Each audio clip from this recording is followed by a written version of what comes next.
ድንጋይ ደራሲ ይስማዕከ ወርቁ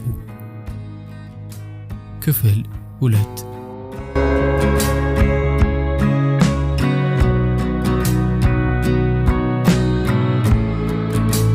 ጌሊን ለመጨረሻ ጊዜ ተመለከትኳት።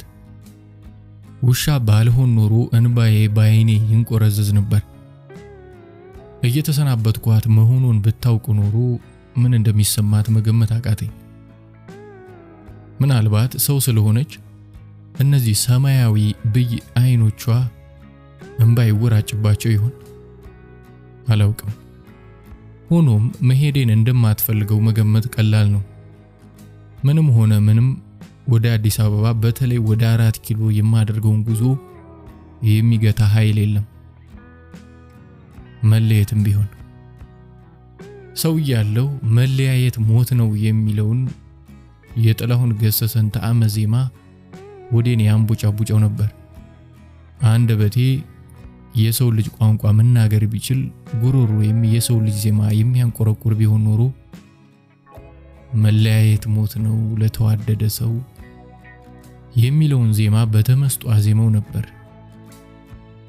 መለያየት ከባድ መሆኑን ለመጀመሪያ ጊዜ ተረዳሁ። የነፍሴን ጫንቃ ጎበጣት። የእግሬን ቋንጃ እንደተገረፈ የበገና ክር አንቀጠቀጣት። የውሻ ልቤን አኮማተራት። የጉሮሮዬ ቱቦ እየጠበበ መሰለኝ። መለያየት እንዲህ የከበደኝ ውሻ ስለሆንኩ ይሆን መሰለኝ። ሰው ያለው መለያየት ብዙ ጊዜ ጎብኝቶኛል። የዛሬን ያህል ግን አልተሰማኝም ነበር። ከሰውነት ወደ ውሻነት ስመጣ እንኳን ይህን ያህል የመለየት ስሜት አልተሰማኝም ነበር። መነጠል ነጣጠለኝ። ከሰውነት ነጠለኝ። ከጌሊም ሊነጥለኝ ነው። ከጌሊ አይኖች ላይ አይኖቼን መነጠል አልቻልኩም።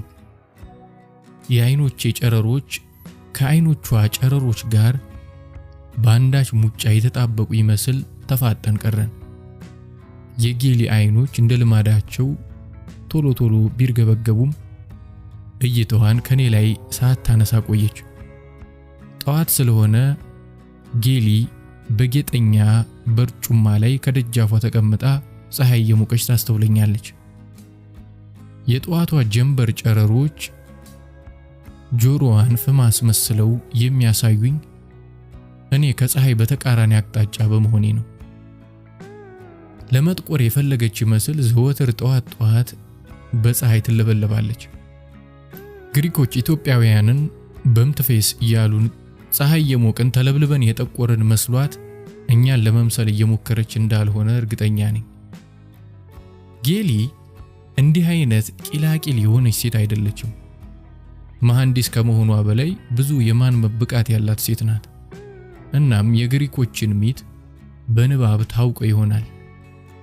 በግሪክ ሚት ኢትዮጵያዊው በፀሐይ ጥግ በመንኮራኩሩ ሲያልፍ መጥቆሩን የሚያትተውን ክፍል ሳታነበው አትቀርም። ያሁኑ የናሳ መንኮራኩር ግን እንኳን በፀሐይ ጥግ ሊያልፍ ይቅርና ጨረቃን ለመርገጥም አሳሩን ነው የሚያየው። ምንኛ ታላቅ ስም ነበረን! ታላቅነታችንን ከኛ ይልቅ በአዳን ሳይረዱት አይቀሩም። ከርሞ ጥጃ እንዲሉ እያደርን እየኮሰመንን ነው። ከሀገራችን መሬት ላይ ብቻ ሳይሆን ከአይምሯችን ላይም የተቆረሰ ነገር ሳይኖር አይቀርም። ህልምም ትልምም የለንም። የውሃ ላይን ኩበት ማዕበል እንደፈለገው እንደሚያንጓልለው ኢትዮጵያውያንም ጥቅመኛ እንደፈለገ ያንጓልላታል። ነፋስ እንደሚነዳው የደረቀ ቅጠል ከነፋሱ ፈቃድ ውጪ የራሱ ፈቃድ እንደሌለው እንዲሁ ኢትዮጵያም የራሷ ፈቃድ የላትም። መንገዷን መንገደኛ ይጠርግላታል። የራሷ ዱካ በቅጥረኞች ዱካ ተተምትሟል። ማንም የፈለገውን ቀኖና ወይም አይዲዮሎጂ እንደ ጨቅላ እጁን ጭኑ እስኪያስመልሳት ይግታታል። ሕፃኑ የማስመለስ አቅም ሲኖረው እርሷ ግን ይህን አቅም አታገኝም። እንደ ከሳች ላም ወደ ፈለገው እየነዳ የምትፈልገውን ሳይሆን የሚፈልገውን ያስግጣታል። የጋጠችውን የማመስኳት አቅም እንኳን የላትም። እንደ ዋዥማ ነፍቶ እስኪገላት ተጎጥራ ትንገላጀጃለች። የጎጠራት ቢያስገሳት እንኳን ሌላ ተረኛ ይጎጥራታል። ጎጣሪ ለጎጣሪ እየተቀባበሉ ሲጎጥሯት፣ ፈጣሪ ግን ለሌላ ፈጣሪ አላስረከባትም። የራስሽ ጉዳይ ያላት ይመስል። ይህን እያሰብኩ አይኖቼን ከጌሊ አይኖች ላይ ነቅዬ ፈጣሪን ከመሬት ለቅመው ይመስል ወደ መሬት ወረወርኳቸው። በፈጣሪ ምትክ መሬት ላይ ወድቆ ያገኘሁት የጋዜጣ ቅዳጅ ነው። ውርጭ ያደረበት የጋዜጣ ቅዳጅ ወረቀት ጎኑ ተሸንትሮ ወድቋል። ምናልባት አንዱ ለሽንት ቤት መጠቀሚያ ቀዶት ይሆናል። የጋዜጣው ቅዳጅ ባደረበት ውርጭ ምክንያት ዘይት የፈሰሰበት መስሎ አርፏል። ቀብሩ 6 ሰዓት ነው። ያኔ ክሽሽ ብሎ ይደርቅና ነፋሳት ወደ መቃብሩ ይወስዱታል፣ ወይም አንዱ ብድግ አድርጎ ይጠርግበትና ሰገራ ቤት ለሚገኘው መቃብሩ ይዳርገዋል። ወጣም ወረደም ከሁለቱ አንዱ አይቀርለትም።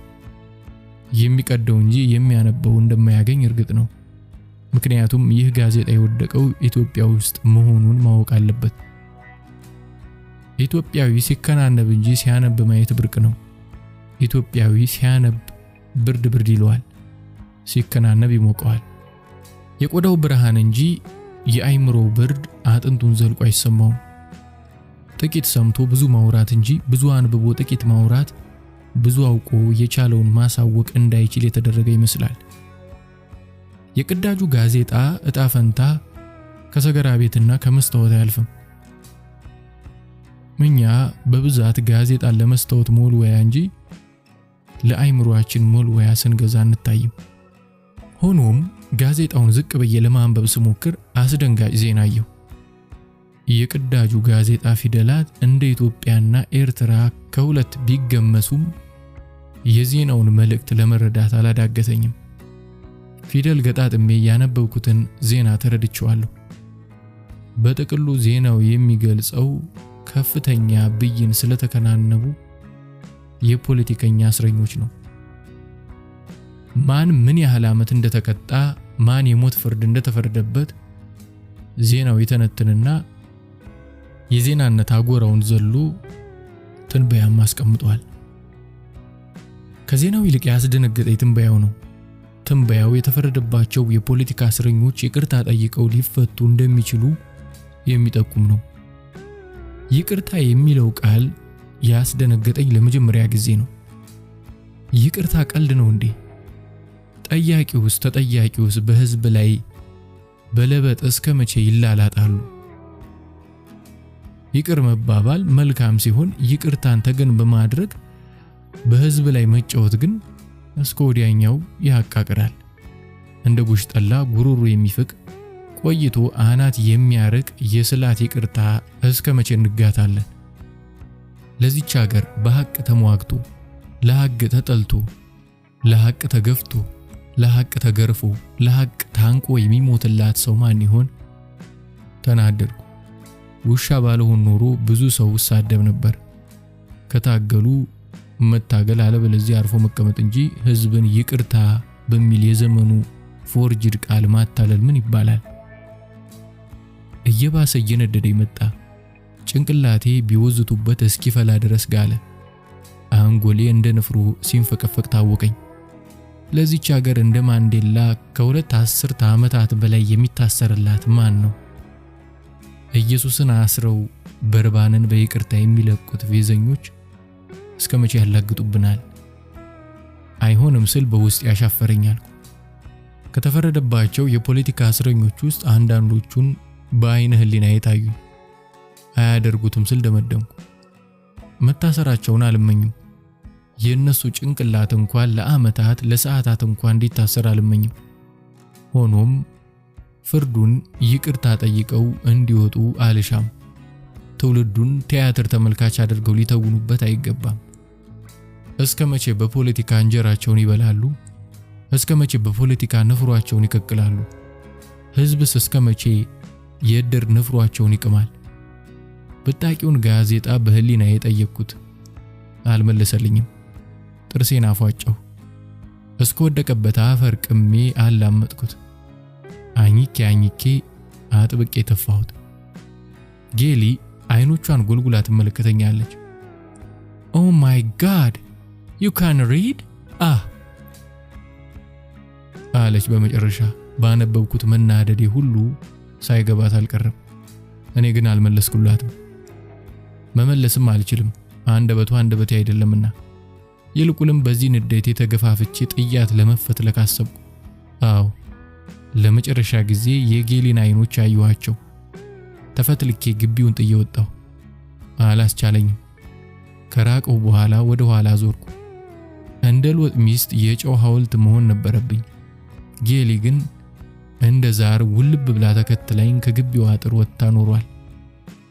ርቄያለሁ፣ አትደርስብኝም። ወደ አዲስ አበባ ጉዞዬን ጀምሬያለሁ። እንደ ጎግስ ሽመል ወደፊት ተወረወርኩ።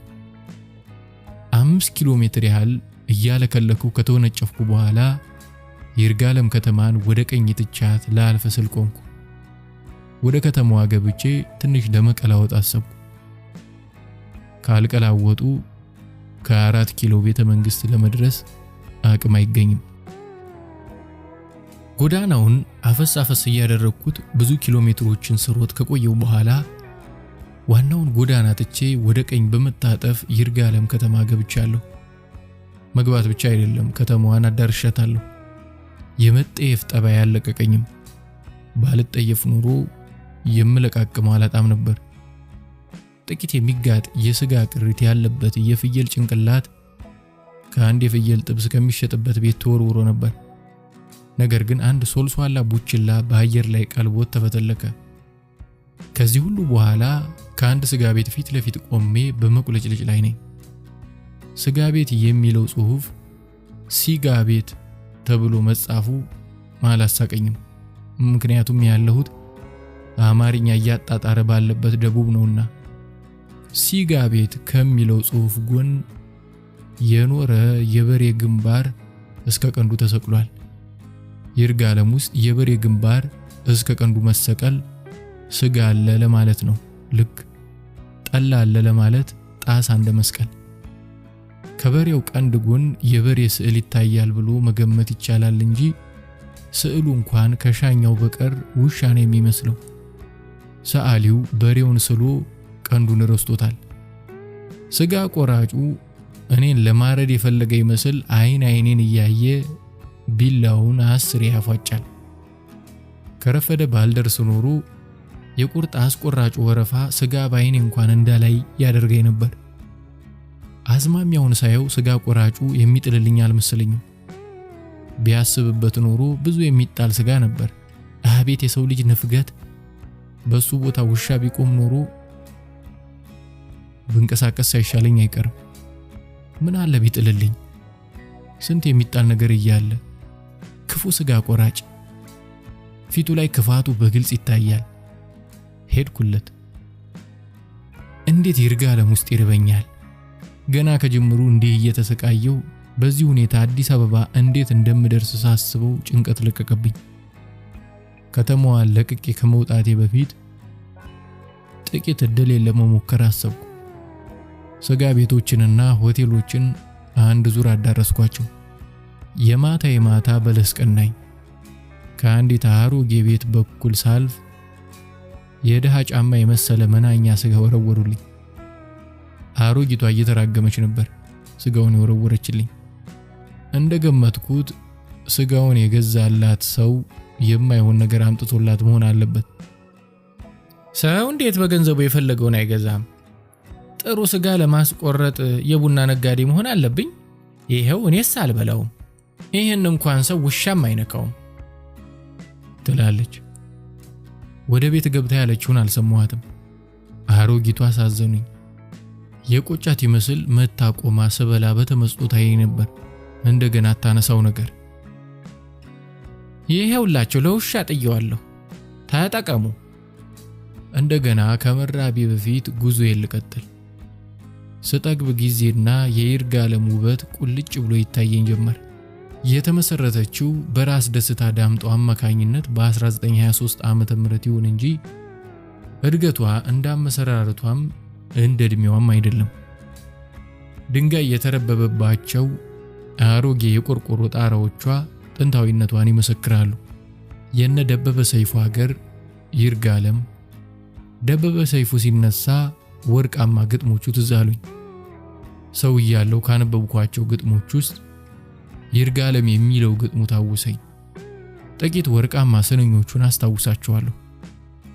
ዋ ይርጋለም የልጅነቴ ህልም ቀለም፣ አይኔን የከፈትሽው ጨረር፣ ወርቃማይቱ ጀንበር፣ እጽዋት ስራ ስር ፍራፍሬ፣ ዶቅማ ጎደሬ እንጆሬ፣ የቅጠል እንግዳ የኩልቤት፣ እንሰት ቡና ቡና እንሰት፣ ሲያለብስሽ ሲያከናንብሽ፣ ሲሞሽርሽ ሲያደምቅሽ፣ ላያከብርሽ ካባውን ሲያጠልቅልሽ ላይሾምሽ፣ ዛሬ ባስተውል ታዘብኩሽ፣ የተፈጥሮ እምቢልታ ጥሩምባ፣ አረንጓዴ ቢጮህ ባንጃምባ፣ ማንስ ነቅቶ እህል ይልሽ፣ ማንስ በቅቶ ሊታደግሽ፣ ናፍቀሽኝ እንደገሰገስኩ አጠገብሽ በደረስኩ፣ ጭቃ ኮረት ፍራሽ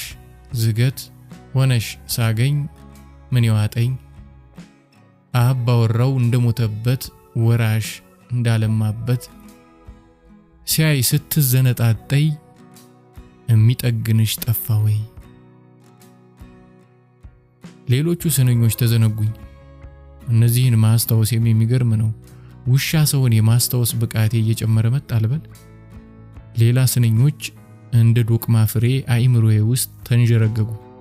እጽዋቱን ተመርኩዘሽ ተነሽ ባክሽ ተነሽ፣ ይርጋለም ዋ ይርጋለም የልጅነቴ ህልም ቀለም፣ አይኔን የከፈትሽው ጨረር፣ ወርቃማይቱ ጀንበር። የይርጋለም ውበት የጀቦናት አረንጓዴ ልብሷ ነው። ይርጋለም እንደ ባቢሎን በሁለት ወንዞች መሃል የተኛች ከተማ ናት። ወንዞቹ ኤፍራጤስና ጤግሮስ ቢሆኑ ኖሮ ይርጋለምን ባቢሎን እላት ነበር። ነገር ግን ይርጋለም ባቢሎን አይደለችም። በሁለት ወንዞች መሃል የተገማሸረች ገነት ናት። ወይማና ዋመሌ የሚባሉ ወንዞች በመሃል አድርገው የሚያረሰርሷት ገነት። ዋመሌ እላይ አካባቢ አፖሎ የሚባል ስም አለው ከተራሮቹ ሲመጣ። ይርጋለምን መዞር ሲጀምር ዋመሌ ይባላል። ወይማም በበኩሉ እላይ ሲመጣ አባ ካሳ የሚባል ስሙን ወደ ወይማ ይቀይራል። ከተማዋን በግራ በቀኝ ከከበቡ በኋላ ጌዳኦ የሚባል የጋራ ስም ይቀዳጃሉ። ከመሃል ከተማው ሁለት ወንዞች ተገናኝተው ጌዲዮ እስከሚገኙበት ያለው ቁልቁለት በረዶ ቢኖረው ኖሮ ጥሩ መንሸራተቻ ይወጣው ነበር። ነፍስ እስኪጠፋ ያንደረድራል። እኔም መራመድ አልቻልኩም። እንደ ተፈነቀለ ዳና ያለ ፈቃድ እየተንከባለልኩ ከድልድዩ ደረስኩ። ከድልድዩ እስከ ፍልውሃው መገንጠያ ያለው አቀበት ነጭ ላብ ያጠምቃል። መኪኖች እንደ አሮጊት ያቃስታሉ። ጋሪዎች እንቋቋሉ። ጋሪ እየጎተቱ የሚቅመደመዱትን መከረኛ ፈረሶች ሳይ ወደ ፈረስነት ባለመለወጥ የተጽናናው። ወደ ፈረስነት ተቀይሬ ቢሆን ኖሮ ይሄኔ አንዱ እስከገጣጠብ እየገረፈ ሲጭነኝ ይኖር ነበር። አንደኛው ፈረስ ክፉኛ ተገጣጥቧል። የተጫነውን ይዞ መንቀሳቀሱ ገረመኝ። ፈረሱ ወደፊት ሲስብ ጋሪ ወደ ኋላ ይስበዋል። ጋሪ ገፊው ርህራሄ የሌለው ሰው መሆኑን በግልጽ ያስታውቃል። ገጣባውን ባለንጋ ይጀልጠዋል። ይህ ፈረስ ይህን አቀበት ሳይጨርስ ነፍሱ ሳትወጣ አትቀርም። ሂድ እያለ ጋሪ ገፊው ሾጥ ያደርገዋል። መግረፉን እያሰበ የሚያደርገው አይመስለኝም። እጁ ብቻውን ሳይለማመደው አይቀርም። ይሄ ጋሪ ነጂ እንደገና መወለድ ወይም ሪበርዝ በሚባለው የምስራቆች ፍልስፍና መሰረት እንደገና ፈረስ ሆኖ ከተፈጠረ የሚገርፈው ፈረስ ጋሪ ነጂ ሆኖ መፈጠሩ አይቀርም። ያኔ ፈረስነት ምን እንደሆነ ነጂነት ምን እንደሆነ ይረዳ ይሆናል። ግፉን ማየት ሲያንገሸግሸኝ አለፊያቸው ሄድኩ። ፈረሱን በኢትዮጵያ ነጂውን በመሪዎቿ ቦታ መስዬ አሰብኳቸው።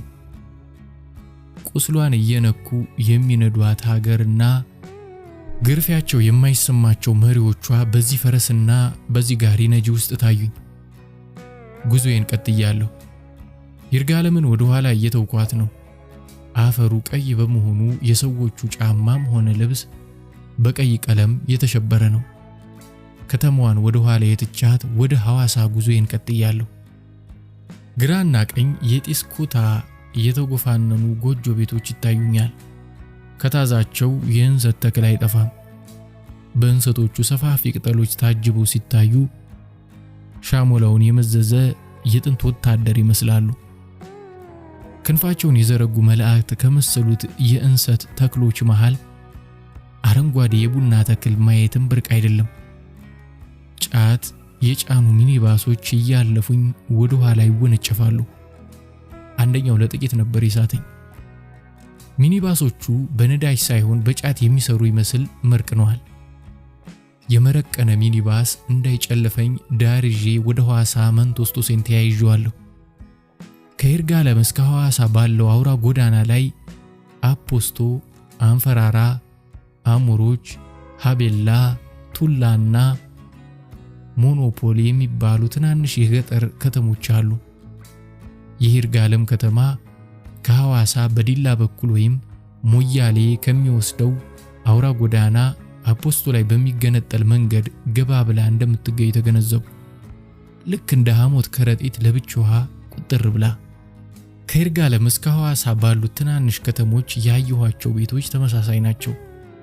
ሁሉም አሞራ ክንፍ። በቤቶቹ ግድግዳ ላይ በቀይ አፈር በተሳሉት ስዕሎች እየተዝናናው መንገዴን ቀጥያለሁ። አሁን የምመለከተው ስዕል ሰው በሆን ኖሮ በሳቅ ፍርስ የሚያደርገኝ ነበር። አንድ አዳኝ የሆነ አውሬ ሲገድል የሚያሳይ ስዕል ነው። አውሬው ነብር ወይም አንበሳ ነው ብዬ ገመትኩ እንጂ ሸለመጥማጥ የሆነ አነር አይለይም። ተኳሹ ተንበርክኮ በመተኮስ ላይ ነው። ወደ አሞራው ግንባር የሚተለተለው የጥይት ሩምታ በሰልፍ የሚበር የዝንብ መንጋ እንጂ ጥይት አይመስልም። በአውሬውና በጠመንጃው መካከል ያለውን መቀራረብ ሳይ አዳኙ ጠመንጃውን ለአውሬው የሚያስጎበኝ እንጂ የሚተኩስበት አይመስልም። ይህን ሳልፍ ግድግዳቸው ላይ እስከዛሬ ተረስተው ያልተነሱ የምርጫ ምልክቶች ተመለከትኩ።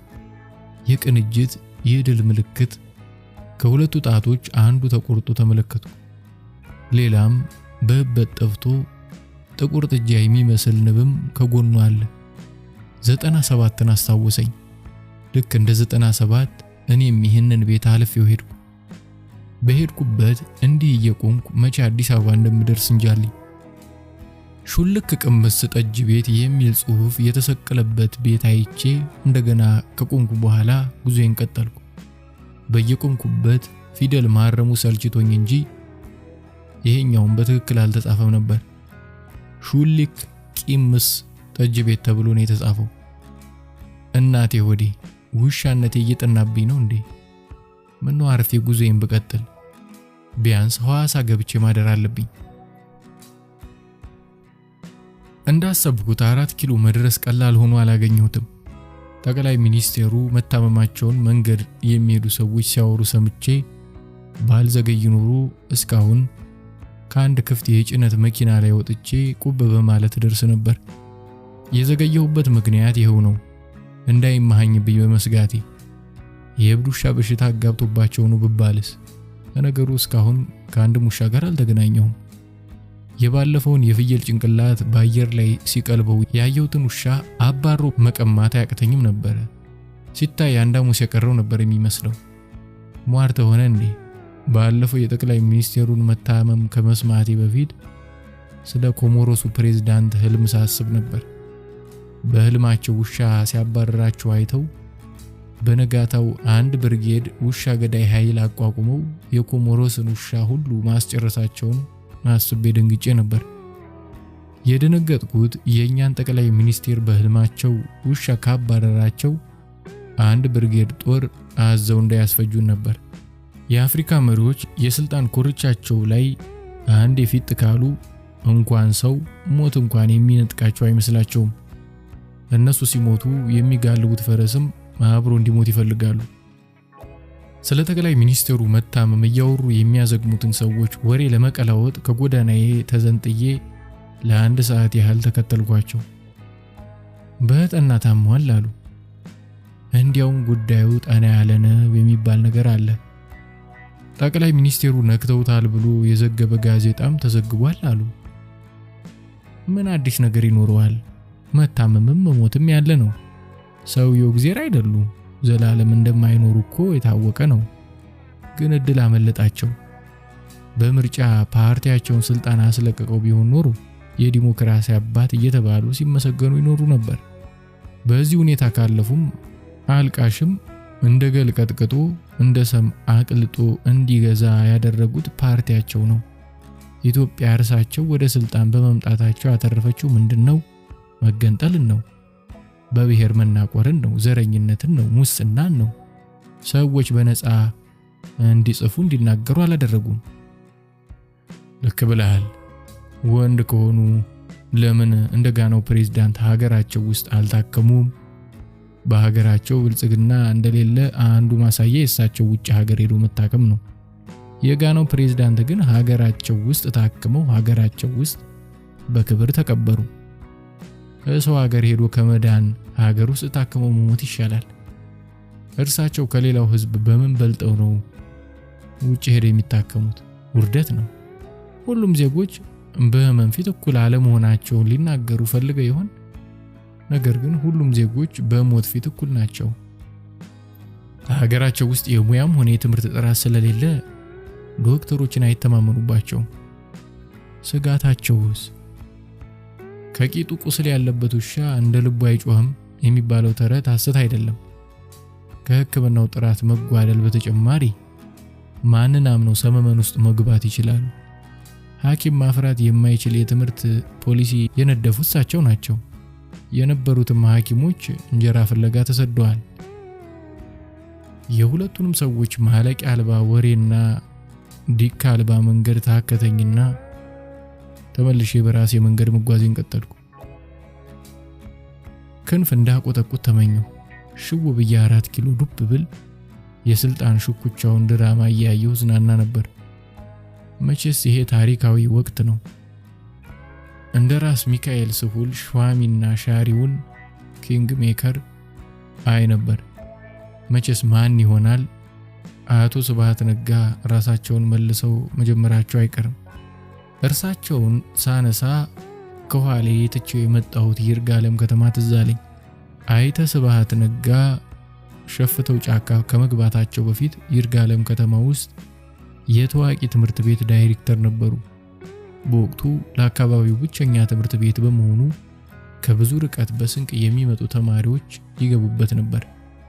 እዛ ትምህርት ቤት መግባትም ዩኒቨርሲቲ እንደመግባት ይቆጠር ነበር። አቶ ስብሃት ነጋ ብቻ ሳይሆኑ ሟቹ ደራሲ ስብሃት ገብረ እግዚአብሔርም የዚህ ትምህርት ቤት አስተማሪ ሆኖ ከአዲስ አበባ ተልኮ ነበር። ሶምሶማይን አስነካሁት። ወደ ሐዋሳ ለመግባት ተቃርቤያለሁ። ከሐዋሳ አዲስ አበባ ለመድረስ ድፍን 273 ኪሎ ሜትር ይቀረኛል። አሁን የምሮጥባት መንገድ ጀግናው በቀለ ወያ ቦረና ላይ መሽጎ ጣሊያንን እንደ ሾላ ለማርገፍ ያለፈበት መንገድ ነው።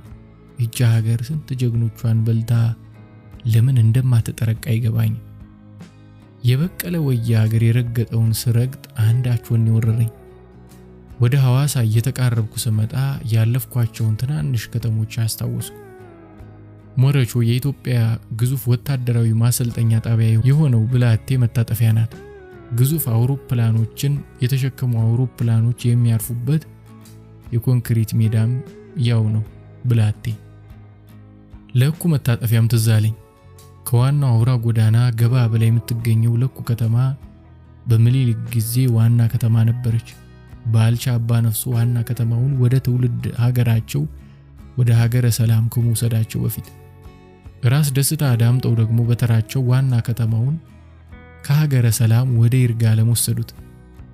ራስ ደስታ ይርጋለምን የመረጡበት ዋናው ምክንያት መንገዶቿ ውስብስብ ሆነው ለጠላት ወረራ እንዳትመች ተደርጋ በአስፈሪ ድልድዮች የታጠረች ምሽግ በመሆኗ ነው። ቀዳማዊ ኃይለ ሥላሴ የስልጣን ሽኩቻውን ለማስቆም የልጅ ኢያሱን ዘመድ አዝማዶች ለቃቅመው ግዞት ያወረዱባት ከተማ ናት ውስብስቧ ይርጋለም። የልጅ ኢያሱ ዘመድ አዝማዶች ከተማዋ ውስጥ መንቀሳቀስ ቢችሉም ወንዞችን ተሻግረው ማለፍ አይችሉም ነበር። ማታ ማታም እንደ እስረኛ ተቆጥረው እንዲገቡ ይደረጉ ነበር። እስከ ዛሬ ድረስ በኃይለ ሥላሴ የተገሩ እግሮቻቸው ወንዙን አይሻገሩላቸውም አሉ። በኃይለ ሥላሴና በመለስ መካከል ብዙ መመሳሰል አለ። ቁመታቸው፣ ቅጥነታቸው፣ መሰሪነታቸው፣ በቀላቸው፣ አሸማቃቂነታቸው፣ ስልጣን ላይ ሙጭጭ ባይነታቸው፣ ከኔ በላይ አዋቂ ላሳር ባይነታቸው፣ እኔ አውቅልህ ባይነታቸው፣ አምልኩኝ ባይነታቸው፣ ብቅ ብቅ የሚለውን እንደ ጤዛ ታይቶ እንዲጠፋ የሚያደርጉበት ስልታቸው፣ ጠላት ብለው የፈጁትን ሰው እንደ እባብ ውስጥ ለውስጥ ተስበው ድራሹን የሚያጠፉበት ሴራቸው፣ ሹማምንቶቻቸውን እንዲሽቆጠቆጡና እነርሱን ብቻ አጉልተው እንዲያሳዩ የሚያደርጉበት አቅማቸው ሁሉ ተመሳሳይ ነው። ይህን ሁሉ ታሪክ እያሰብኩ ሳይታወቀኝ ሐዋሳ ገባሁ። እዚች ከተማ ትንሽ ልልቀምቀምና ጉዞዬን እቀጥላለሁ። የ4 ኪሎን ትኩሳት ሊደርስበት ይገባል ጓጉቻለሁም። ጠቅላይ ሚኒስቴሩ ግማሹን ለስደት ዳርገው እኩሉን ቃሊቲ ማግደው ሀገሪቱን ያለ መሪ ባያሳጧት ኖሮ መሞቻቸውም ሆነ መታመማቸው እንዲህ ቡና መጠጫ ባልሆነ ነበር።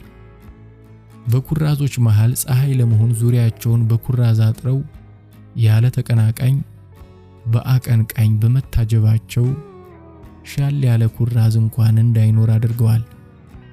አሁን ጦርነቱ የኩራዞች ጦርነት ነው። እፈጥናለሁ ቤተ መንግስት ገባለሁ። የውሻ ጆሮዬ እንደ አረብ ዲሽ ወሬ ሲጠልፍ ሰነበተ። ስለ ጠቅላይ ሚኒስቴሩ አሟሟት በጨረር ነው ሰንጥቀው የጣሏቸው ይላል አንዱ ከዛሃ በቀጠነ ድምጽ ግራና ቀኙን በስጋት ገልመጥ አድርጎ አይቶ። በስብሰባው ላይ ከጠጋቸው ተቀምጠው የነበሩት የጋናው ፕሬዝዳንትና አንድ ሌላ አፍሪካዊም የጨረሩ ጠበል ስለደረሳቸው ነው የሞቱት። ማን ይህን ሊያደርገው ይችላል? ተራ ግምቶችን ለምን ወደ ሌላ እውናዊ መረጃነት ለመለወጥ እንታገላለን ጎበዝ ይላል ሌላኛው። ተራ ግምትም አይደለም።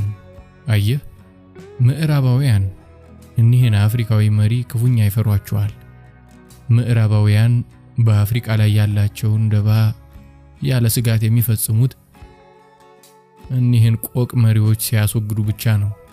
መቼም 3 በመደዳ የተቀመጡ ሰዎች ተከታትለው ሲያልቁ በአጋጣሚ ሊሆን አይችልም። እኔ እኮ ያልገባኝ ጨረር የምትሉት ነገር ነው። የኒውክለር ጨረር እኮ እጅ ባትሪ ማለት አይደለም። በአንድ አዳራሽ ውስጥ ከተረጨ የአዳራሹን ሰው ሁሉ ይረፈርፋል እንጂ 3 ጥቁሮችን ብቻ ነጥሎ አይወስድም። ሲመስለኝ የሀገራቸውን ሰው በኒውክለርና በጥላወጊ መካከል ያለውን ልዩነት በቅጡ የተረዱ አይመስልም። ከእናንተ ባላውቅም እኔ ግን ጣቅልን ወግቶ የጣላቸው የዋልድባ መነኩሴዎች እርግማን ይመስለኛል አለ ሌላ ተናጋሪ።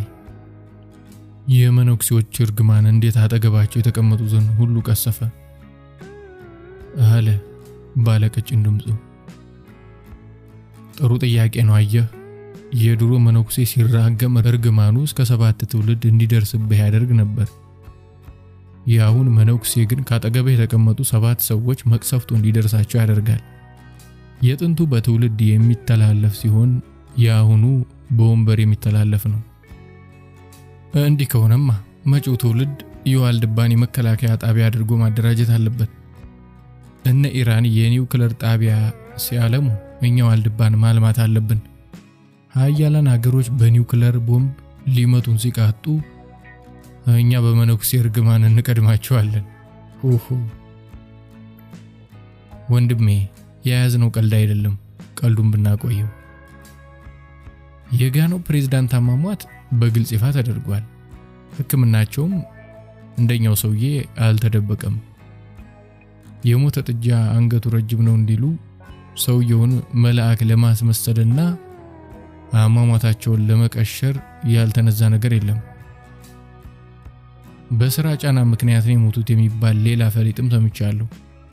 ደግሞ የስራ ጫና የለባቸውም ልትል ነው?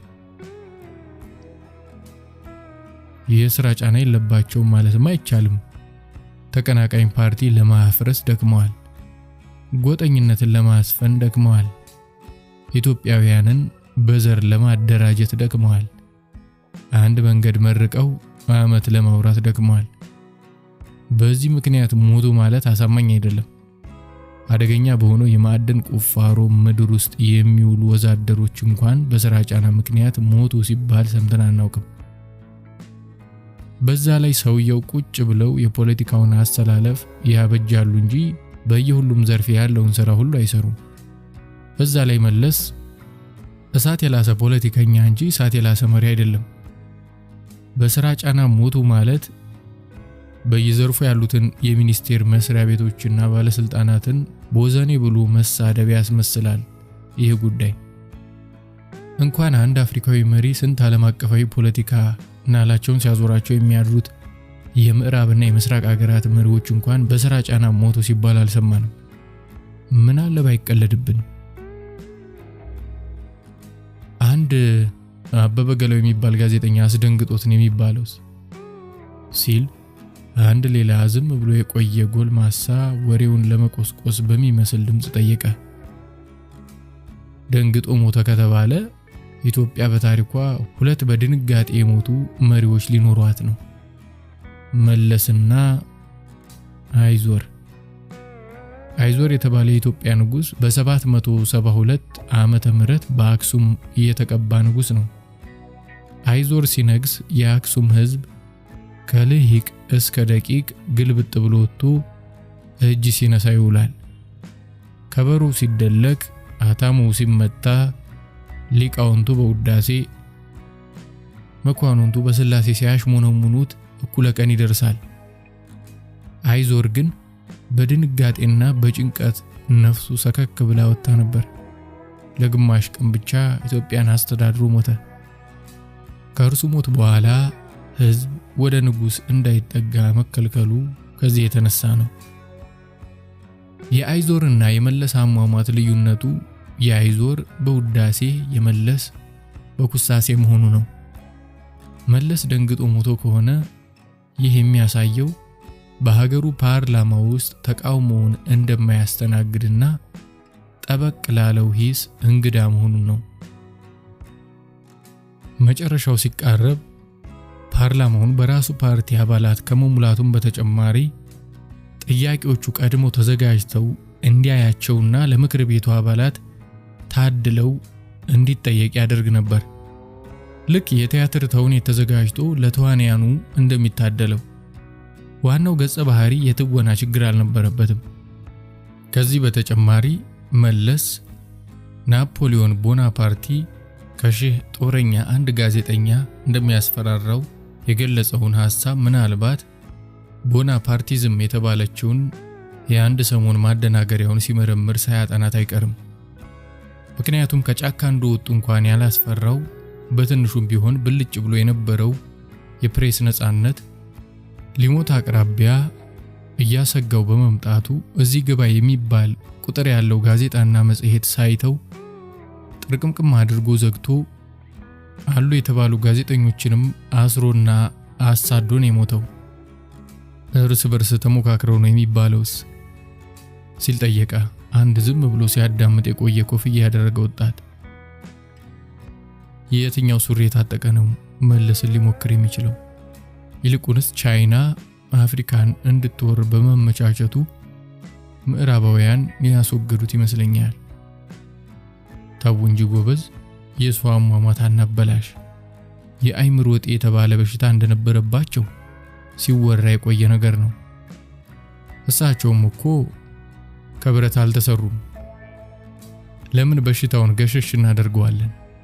ይልቁንስ የማይገባኝ ነገር ለምን ዋናዎቹ ኢትዮጵያውያን የጭንቅላት ቀዶ ጥገና እየተደረገላቸው እንደሚሞቱ ነው። ኢንጂነር ቅጣው፣ ሎሬት ጸጋዬ ገብረመድህን፣ መለስ ዜናዊ ጥቂቶቹ ናቸው። ይህች ጠጋጠጋ ኢትዮጵያ ውስጥ ነዳጅ የሚገኘው አንጎል ውስጥ እንደሆነስ እያሉ ይስቃሉ። ንትርኩ ቀጥሏል። ሁሉም የየራሱን ግምት ያስቀምጣል። ከኔ በቀር የራሱን ግምት ያላስቀመጠ የለም ማለት ይቻላል። ውሻ ባልሆን ኖሮ እኔም የበኩሌን ማለቴ ባልቀረ ነበር። በዚህ ጊዜ አንዲት አባባል ትዝ አለችኝ። ስለራስህ መናገር ካልቻልክ ክፍተቱን አሉባልታዎች ይሞሉታል ትላለች። ስለ ሰውየው አሟሟት የተጣራ መረጃ ቢሰጥ ኖሮ በዚህ ሁሉ አሉባልታ ባልታመስን ነበር። ሆኖም ካድሮቹ ሁሉ ነገር ሚስጥር የማድረግ አባዜ አለባቸው።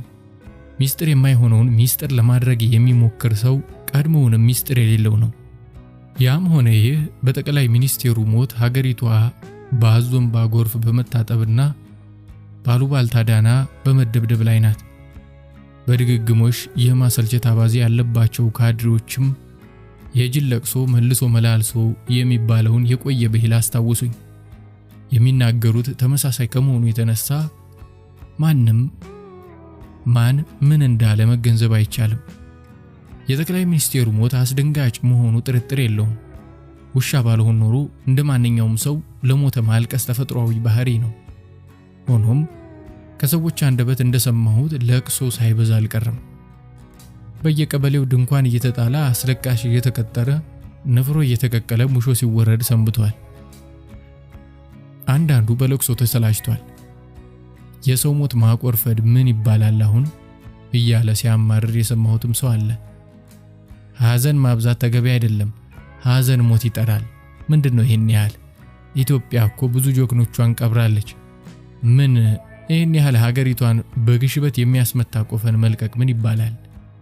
ሞታቸው ያሳዝናል። በ57 ዓመት መቀጨት ያሳዝናል።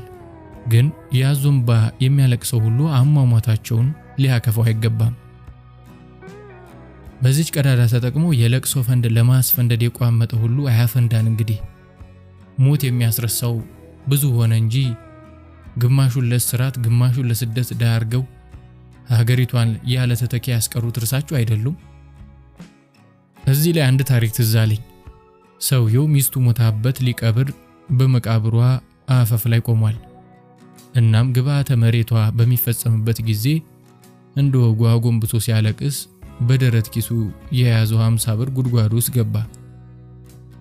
መቃብር ቆፋሪዎቹም ነገሩን ሳያዩ 50ውን ብር ከሴትየዋ ጋር አፈር አለበሱት። ሰውየው የብሩን ከሴቷ ጋር መቀበር ሲያይ አይች ሙት ይዛኝ ሞተች እያለ አለቀሰ ይባላል። የኢትዮጵያ ሕዝብ አለቃቀስም ይህች ሙት ይዛኝ ሞተች የሚል ሙድ ያለ ይመስላል። ጠንካራና ተፎካካሪ ፓርቲ እንዳይኖርስ ያለ ረፍት ሲሰሩ አልነበረም? በረፍት ማጣት ምክንያት ከተባለ ይህም ሊካተት ይገባል። ለሀገር ግንባታ ከወጡት ፖሊሲ በማይተናነስ መልኩ በዚህም ደክመዋል። ሀገሪቷ በሁሉም አቅጣጫ ድንበር የላትም።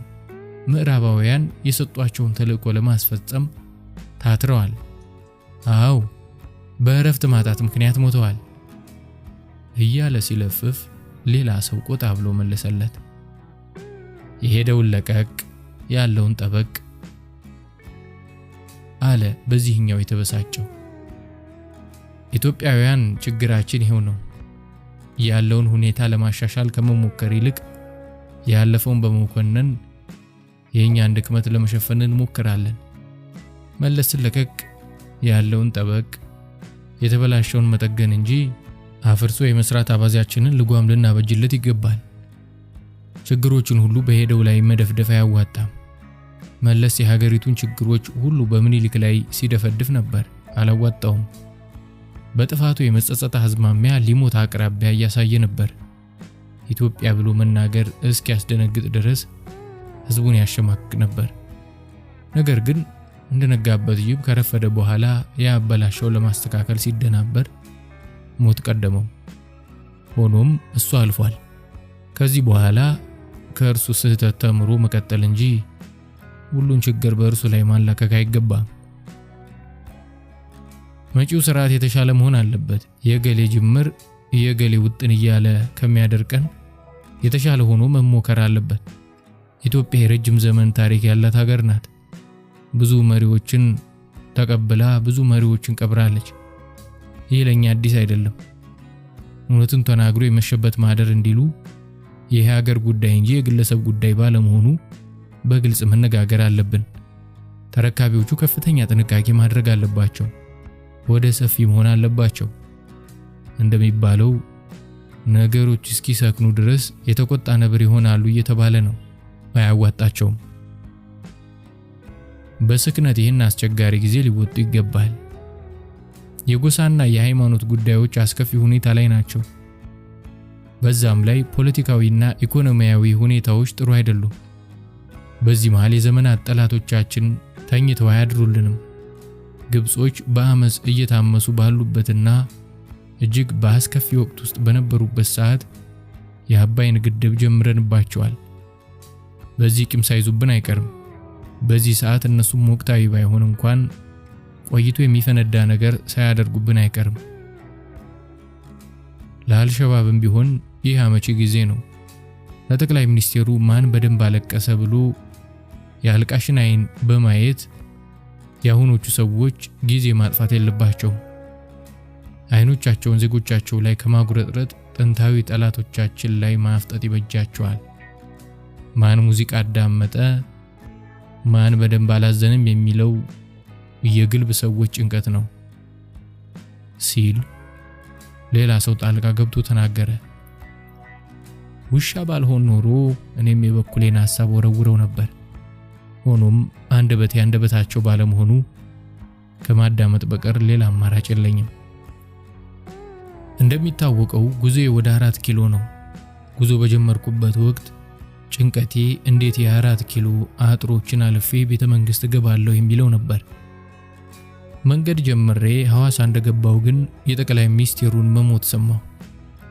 ይህን ተከትሎም አያሌ የአዲስ አበባ ሰዎች የጠቅላይ ሚኒስቴሩን አስከሬን ለመሰናበት ቤተ መንግስት በመግባት ላይ ናቸው አሉ። ቀናሁባቸው። ቤተ መንግስቱ ምን እንደሚመስል ለማየት የገቡ ሳይኖሩ ይቀራሉ። እንዲያውም የአብዛኛው ጉጉት ይኸው ሳይሆን አይቀርም። እንደ ነገስታቱ ዘመን ግብር ሲበላ ገብቶ መቀላወጥ በዚህ ዘመን ስለሌለ ቤተ መንግስት መግባት በህይወታቸው መልሰው የማያገኙት አጋጣሚ በመሆኑ አይረፍድባቸውም። አለበለዚያ አያድርገውና ሌላ ጠቅላይ ሚኒስቴር እስኪሞት መጠበቅ ሊኖርባቸው ነው። ቢገቡም የባህር ዛፍና ሰላላ የጥድ ዛፎችን ግፋ ቢልም ጣራና ግድግዳ ካልሆነ በቀር ሌላ ሊያዩት የሚችሉት ነገር አይኖርም። ቀጥ ብለው የመጡበትን አልቅሰው እንዲመለሱ እንጂ ሌላ ነገር መቀላመድም እንደማይፈቅድላቸው ሙን ነው።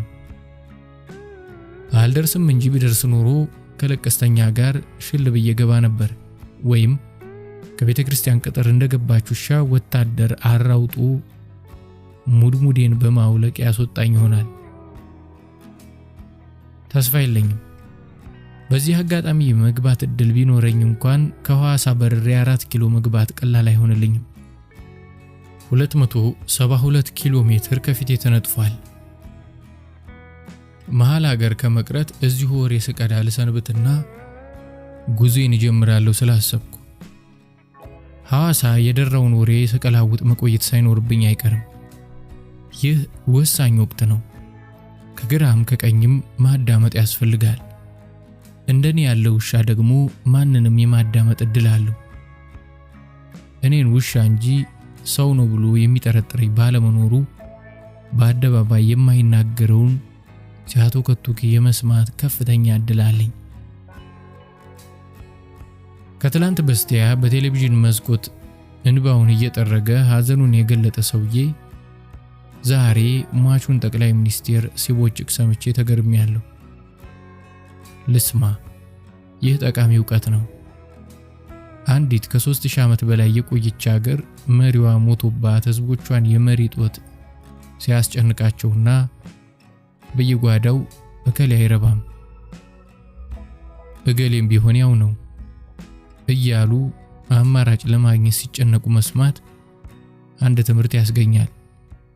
እጩ መሪ በዝቶ ለመምረጥ መቸገር ነበረብን። ይህን ግን አልታደልም። ከዚህ የምንማረውን ታላቅ ትምህርት ግን በውል ማጤን አለብን። ሀገሪቷን አማራጭ የማሳጣት ችግር ፍጥጥ ብሎ እየታየ ነው። ቆፈኑ ይህን ይላል፣ ሹክሹክታውም የሚነግረን ይህንኑ ነው።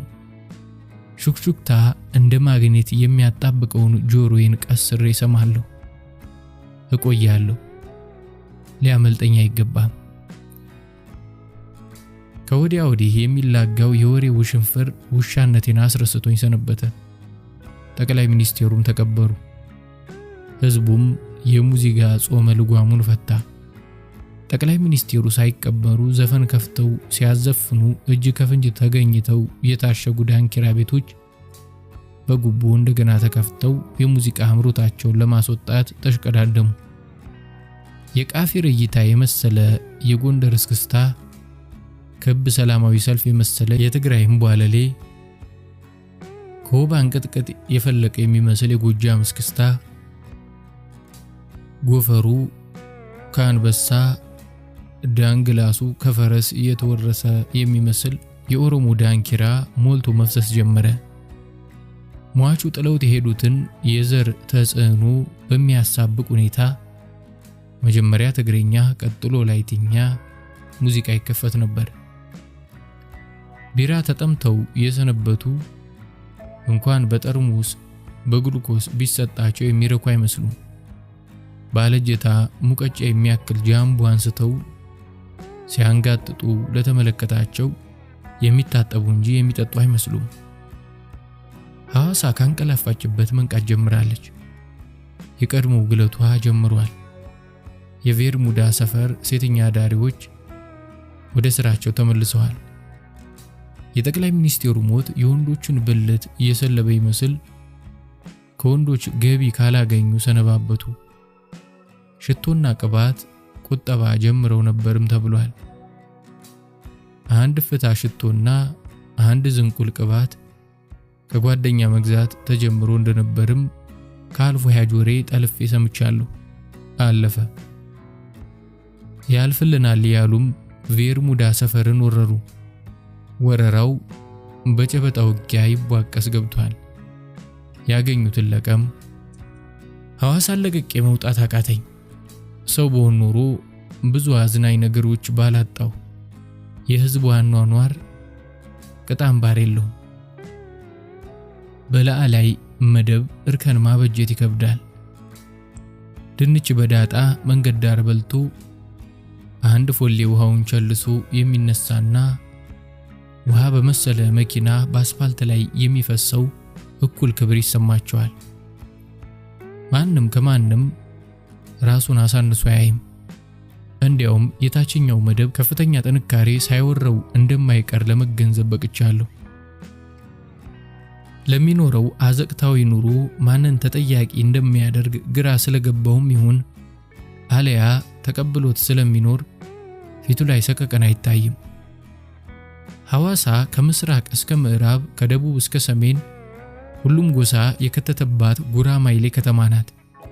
ወጥ የሆነ ስነ ልቦና ያለው ማህበረሰብም የላትም። ከማህበረሰባዊ ስለ ልቦና ይልቅ ግለሰባዊ ስለ ልቦና ጎልቶ የሚታይባት ከተማ ናት። በውሻ አይኔ ሐዋሳን እንዳየኋት ኑሮዋ ውድ ነው፣ አይቀመስም። የመዝናኛ ከተማ እንደመሆኗ በየሳምንቱ እሁድና ቅዳሜ ወደ ከተማዋ የሚጎርፉትን ተዝናኞች ያማከለ የምግብና የመጠጥ ዝርዝር ያላት ከተማ ናት። ይህም ሆኖ እንደ አቅም ሊኖርባት አይቻልም አይባልም። ጠዋት ጠዋት አሞራ ገደል ወደሚባለው የሐይቁ ዳርቻ መመላለስ አብዝቼ ነበር። እዛ የአሳ ጥብስና ቅቅል ይሸጣል። ሰውም አሞራውም ውሻውም ሲራኮት ያረፍዳል። አባ ኮዳ የሚባለው አንገቱ ላይ ከረጢት ያንጠለጠለ አሞራ ሰዓቱን ጠብቆ እንደተጠለፈ አይሮፕላን በድንገት ያርፋል። አኮብኩቦ ግዳዩን ይዞ ይነሳል። ሰውም ሾርባውንም ጥብሱንም ሲለው ቀበቶውን እያላላ ሲጠቀጥቅ ያረፍድና የአሞራ ገደልን የሐይቅ ዳርቻ በአሳ አጽም ይሞላዋል። ከስር ከስር እየቀለበ አባ ኮርዳ በከረጢቱ ባይወጥቅ ኖሮ ሜዳው የዘር ማጥፋት ወንጀል እንደተፈጸመበት ስፍራ በአጥንት ይሞላ ነበር። ውሾችም አጥንቱን በመልቀም የእልቂቱን መታሰቢያ ያጠፋሉ።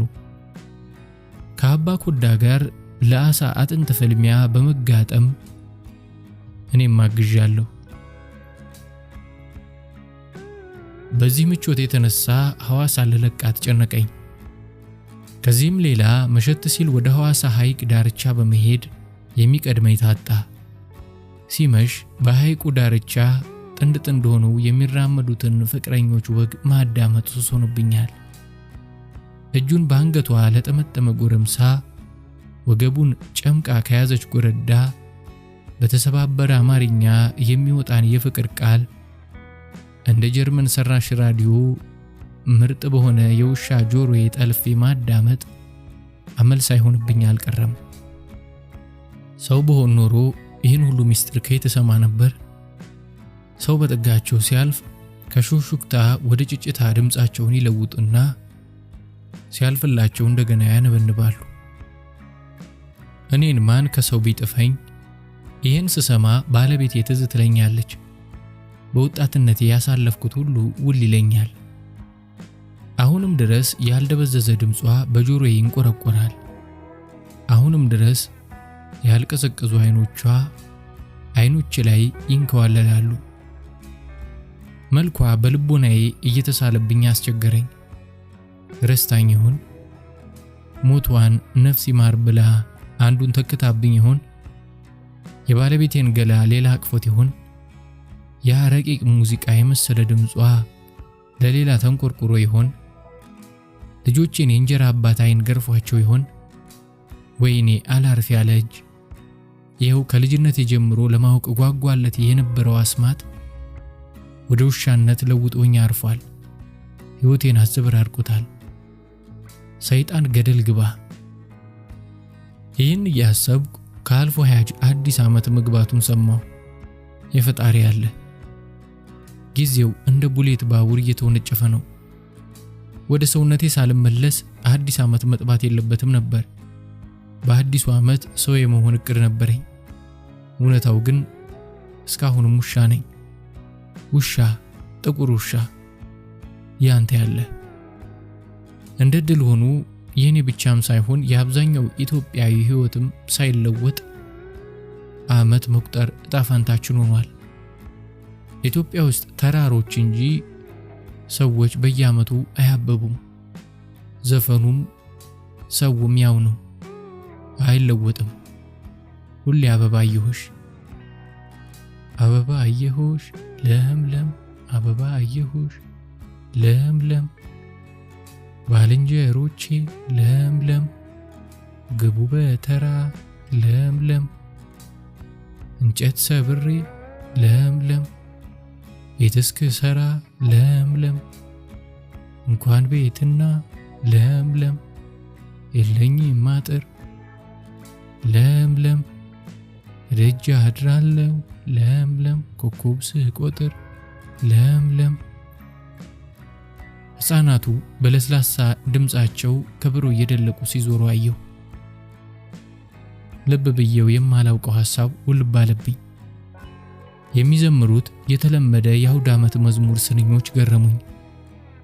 ባልንጀሮቼ ግቡ በተራ እንጨት ሰብሬ ቤት እስክሰራ የሚሉት ስንኞች የኢትዮጵያውያንን ሕይወት ቁልጭ አድርገው የሚያሳዩ ናቸው። በየዓመቱ ማቀድ እንጂ በየዓመቱ በቀላድ መመለስ አልተቻለም። ሀገሪቷ በእንብርክክ ከምትጓዘው ኤልያዊ ጉዞ ቀን እንጂ ሀብት ቆጥራ አታውቅም። ቤት እስክሰራ የሚለው እቅዳዊ ሐረግ ይህን ይናገራል። ለምን ቢባል ከመሪ እስከ ተማሪ አቃጅና ቀላጅ እንጂ የጊዜን ትርጉም ተረድቶ ለፍቶ ሰርቶ በልቶ የሚያድር ዜጋ ስላጠራት ነው። በልቶ አደር እንጂ ሰርቶ አደር ስለሌላት ነው። ንቧ እንጂ ህዝቧ ታታሪ ባለመሆኑ ነው። ሀገረ ፈጂ እንጂ ነገረ ፈጅ ስለሌላት ነው። እንግዲህ በአስማት ኢትዮጵያን ወደ አሜሪካነት አለውጣት ነገር ወደ ውሻነት ለወጠኝ እንጂ ሌላ ምን ጠቀመኝ? ሕፃናቱን እየተከተልኩ ጣፋጭ ዜማቸውን መስማቴን ቀጠልኩ። ኮኮብ ቆጥሬ ለምለም ስገባ ቤቴ ለምለም ትቆጣኛለች ለምለም የእንጀራ እናቴ ለምለም። ይህን ስሰማ ቅስሜም ሽክ አለ። ልጆቼም ይህንን መዝሙር እየዘመሩ ይሆናል። ይሄኔ ትቆጣኛለች የእንጀራ እናቴ ከሚለው ስንኝ ሲደርሱ እናታቸው አግብታ ከሆነ ስንኙ ከእንጀራ እናት ወደ እንጀራ አባትነት ተለውጦ ያስለቅሳቸው ይሆናል። ቆሜ ያሰብኩት ውሻ ባልሆን ኖሮ እንባዬ በአይኔ ግጥም ይል ነበር። ሐዋሳ ለቅቄ መውጣት አለብኝ። ቶሎ አዲስ አበባ መድረስ አለብኝ። አዲስ አበባ እንደደረስኩም ወደ ቤቴ ቀድሜ እሄዳለሁ። 4 ኪሎ የመግባቴን ነገር አሰነብተዋለሁ። መጀመሪያ ልጆቼን ማየት አለብኝ። የባለቤቴን ሁኔታም ቀድሜ ላውቅ ይገባል። ቆንጆ ናት፣ በዛ ላይ ገና ወጣት ናት። ማን ያስቀምጣታል? ሌላ ሰው ባይገፋፋትስ? ፈቃደ ስጋዋ መጎትጎቱ ይቀራል። ሐዋሳ ለቅቄ ለመውጣት መንደርደር ጀመርኩ። የዓመት በዓል አጥንት ባገኝ እንኳን ለመቆርጠም ጊዜ ያለኝ አልመሰለኝም። Who let the dogs out? ውሾችን ማለቀቃቸው የሚለውን ሙዚቃ የከፈተ አውቶቡስ ተከትዬ ጉዞዬን ወደ ሻሸመኔ ጀመርኩ። የአውቶቡሱ ጎማዎች የሚራመዱ እንጂ የሚሽከረከሩ አይመስሉም። የከረከሰው አውቶቡስ እየተወጫመደ ማላዘኑን ቀጥሏል። እኔም ከኋላው ማባረሬን ቀጥያለሁ። ሙዚቃውን እንጂ እርሱን እንደማልፈልግ ሊያውቁ ይገባል። ውሾችን ማለቀቃቸው። Who let the dogs out? Woof, woof, woof. Who let the dogs out? When the party was nice, the party was jumping. ፓሪሲል ፓርቲያችን ትዛለኝ።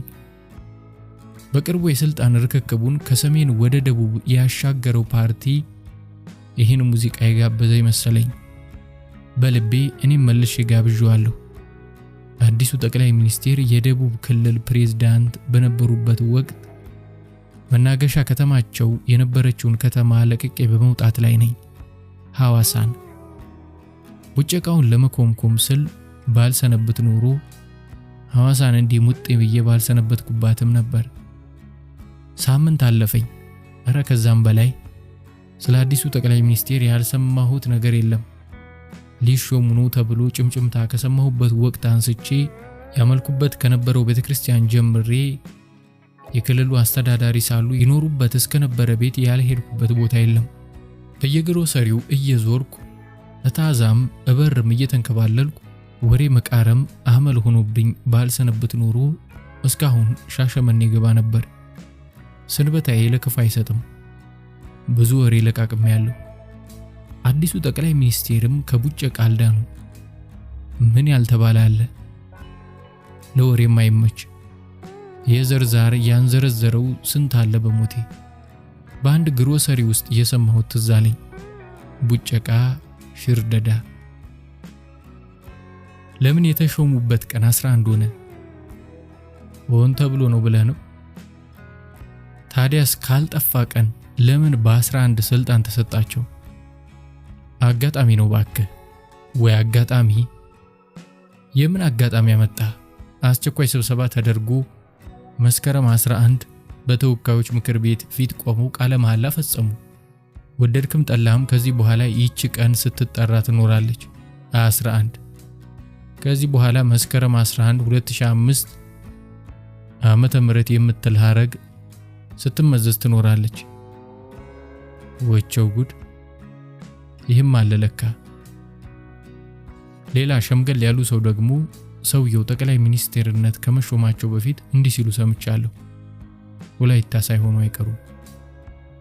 ሃጌ ሾንገራ ዲያጌ ኢካውቴሬኔ ነበር ያሉት ብርጭቋቸውን ወደ ቴሌቪዥኑ እያነሱ። ሃጌ ሾንጋራ ዲአይጌ ካውቴሬኔ ኃይለማርያም ደሳለኝ በቴሌቪዥን በመታየት ላይ ነበሩ። ሽማግሌው ለግሮሰሪው ተሰብሳቢ ትርጉሙን ተናገሩ ከወላይትኛ ወደ አማርኛ። ይህ ጣዕምና ለዛ ያለው ሰው በነገሰልን። ሽማግሌው ታሪክ አዋቂ መሆን አለባቸው። እንደገመትኩት የወላይታን ታሪክ ይዘረዝሩ ገቡ። ወላይታ ማለት ተቀላቀል ማለት ነው። ከፈለገ ማንም ሰው ወላይታ መሆን ይችላል ሲሉ ቀጠሉ። ቻይናዊም ቢሆን ሲሉ አከሉ። ይች እንኳን ለቀል የተጨመረች ሳትሆን አትቀርም። ግሮሰሪዋን ሳቅ አነቃነቃት። ሽማግሌው ስክር ብለዋል። ሆኖም አፋቸውን አያድጣቸውም። ወላይታ በልዩ ልዩ ጎሳዎች ስብጥር የተመሰረተ ነው። ሁለቱ አባይት ነገዶች ማላና ዶጋላ ናቸው። በማላም በዶጋላም ስር አያሌ ጎሳዎች ይገኛሉ። በማላ ስር ትግሬ ማላ፣ በዶጋላ ስር ደግሞ አማራ ዶጋላ ይገኛሉ። ካላወቃችሁ ታሪክ አንብቡ። ዝም ብሎ መቀምቀም ዋጋ የለውም። ስለዚህ በወላይታ ብሔረሰብ ውስጥ ትግሬም አማራም ይገኛል ማለት ነው። ይህች ጠጋ ጠጋ አሉ አንድ ሌላ ጥርስ ወላቃ ሽማግሌ። ከመቀምቀም ዕውቀት ይቅደም። ሽሜው ዝም ብለህ አዳምጥ። ጥርስህ እስኪወልቅ ጠጥተሃል። ምን ዋጋ አለው? ካወቀህ አውራ፣ ካላወቀህ ዝም በል። የምናውቀውን እናውራበት። ቀጥሉ ቀጥሉ ጋሽ ወላንሳ አለ አንድ ጎልማሳ። ነገሩን ከስር ከስር ለመያዝ ቸኮለ ይመስላል። ጋሽ ወላቃን ዝም አስብልልኝ። ቀጥል አዳምጣለሁ አሉ ወላቃው ሽማግሌ። እንስማህ እስኪ። ማላ ወላይታ የንጉስ ወገን በመሆኑ አንሴ ከሚባል ንጉስ ጀምሮ የወላይታን ህዝብ ሲገዛ ይኖር ነበር። በኋላ ግን በትግሮ ማላ ጎሳ ተነጠቀ። አማሮ ዶጋላ ግን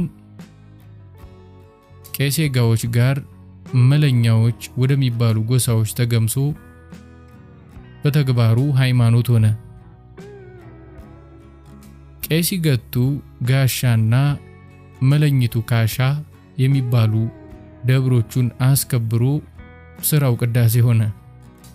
ትግሮ ማላ ግን ንግስናውን ከዋናው ማላ ነጥቆ ተቀበለ። ካዎ ሚካኤል የሚባል ንጉስም ገትሮ ማላ ነገሰ። ማላ የነገሰ የመጀመሪያው ንጉስ ነው። የቱን ከየት ነው የምናገናኘው ጃል? ወላቃው ሽማግሌ ያናጠቧቸው። ወላቆ ዝም በል። እሺ ቀጥል። የትግሬ ጎሳ ወደ ወላይታ የመጣው እንዲህ ነው። ሹምጋይ ሚካኤል የሚባል የትግራይ ተወላጅ መጥቶ በወቅቱ ንጉስ ከነበረው ከንጉስ ለቼ ጋር ተዋወቀ። ከሚካኤል ጋር እህቱ መታ ነበር። ቆንጆ ናት። ካዎ ለቼ በፍቅሯ ነደደ፣ አገባት። ሚካኤል እህቱን አስቀድሞ ቤተ መንግስት ገባ። የጦር አለቃም ሆነ። ሲዋጋ ጀግና ነው። በህዝቡ ተወዳጅ ሆነ። ህዝቡም ሃጌ ሾንገራ ዲያጌ ኢካውቴሬኔ ይህ ጣዕምና ለዛ ያለው ሰው በነገሰልን አለው። ከሚካኤል ጋር ሲነጻጸር ንጉስ ለቼ ንቁ አልነበረም። ህዝቡ ሚካኤልን የሚል ስሙን ሚካኤላ ለውጦ ያቆላምጠው ገባ። እድል ሲገጥመው ንጉስ ለቼ ሞተለት። ህዝቡ ሚካኤላን ከጦር ሜዳ ተሸክሞ እየዘፈነ ቤተ መንግስት ገባ በሆታ። ካወይ ሚካኤላ ቡሻሻይ ግርማ። ይሄው ነው ታሪኩ። ካዎ ለቼ ሲሞቱ ካዎ ሚካኤላ እንደተተካው፣ ካዎ መለስ ሲሞቱ ካዎ ኃይለ ማርያማ ተተካ ማለት ነው። ወላቀው ሽማግሌ ከት ብለው ሳቁ። ወላቆ ገና አሁን ነገር ገባሽ። ካወይ ኃይለ ማርያማ ቡሻሻይ ግርማ። ሽማግሌው በወላይትኛ ቆመው ይጨፍሩ ጀመር። ወላቀው ሽማግሌም ተነስተው እግራቸውን እያመናጠዙ ይዘሉ ገቡ። ቆይ ካወይ ኃይለ ማርያማ ማለት ንጉሳችን ኃይለ ማርያም መሆኑን አውቃለሁ። ቡሻሻይ ግርማ ማለት ደግሞ አልጋ ወራሻችን ግርማ መሆኑን አውቃለሁ። ለመሆኑ ግርማ ሲሉ ማንን ነው? ግርማ ብሩን ማለት ሆነው? አይገርምም? ግጥጥሞሹ አይገርምም? ታሪክ ራሱን ይደግማል የሚባለው ብሂል ውሸት የለበትም። ካዎ ሚካኤላ ግርማ የሚባል ልጅ ነበረው። ከሚካኤላ ቀጥሎ ነግሷል። ግርማ ብሩ አልመጣልኝም ነበር። እንኳን አስታወስከኝ። ለምን ረሱት ልጄ? አሪፍ እኮ ነው። በ97 ሌሎች ኢህአዴጎች በዝረራ ከክርክሩ ሪንግ ውጭ ሲወጡ ግርማ ብሩ ቅንጅትን አንበርብሮት ነበር። ለምን ገሸሽ እንደተደረገ አልገባኝም።